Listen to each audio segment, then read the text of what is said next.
Elle a charmé tout Rome par sa beauté et son intelligence. Mais son pouvoir à l'Égypte restait prioritaire. Messieurs, dames, il est temps d'enquêter, car aujourd'hui on va parler de l'une des reines les plus iconiques qui ait foulé cette terre. J'ai nommé Cléopâtre. Dernière queen d'Égypte, a régné de 51 à 30 avant Jésus-Christ. Reine à seulement 18 ans, dans un monde dominé par Rome, l'Égypte connaissait des temps difficiles. Elle n'était pas seulement belle. Les sources disent que son charme venait de son intelligence, sa voix, sa culture. Elle parlait 9 langues.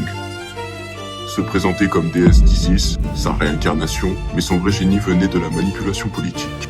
Un mécanisme de survie, pour dominer, pour sa patrie, les siens. Regardez ce coup de maître. En l'an 49, elle est exilée.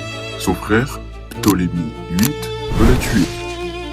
César arrive à Alexandrie pour imposer Rome à l'Égypte.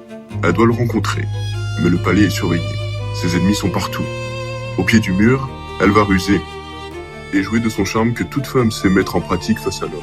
Mais en face, ce n'est pas n'importe qui. C'est un empereur qui domine depuis longtemps. Mais elle va le faire, elle est prête.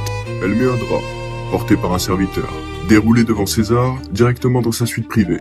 César, désemparé, surpris, elle le charme. Pas seulement par sa beauté, mais par son éloquence, sa personnalité. La luxure de l'empereur romain était trop grande. Résultat, César la remet sur le trône, élimine son frère et devient son amant, et père de son fils Césarion. Un acte de manipulation pure. Risqué, mais audacieux. Stratégique.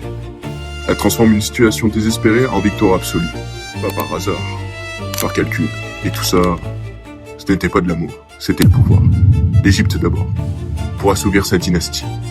Comme d'habitude, je ne juge pas, mais j'enquête et raconte l'histoire. La légende raconte qu'elle avait le charme d'une déesse, et ce serait ça qui l'ont menée jusque-là. Mais le peuple était unanime. C'était la gloire et le pouvoir, et rien d'autre.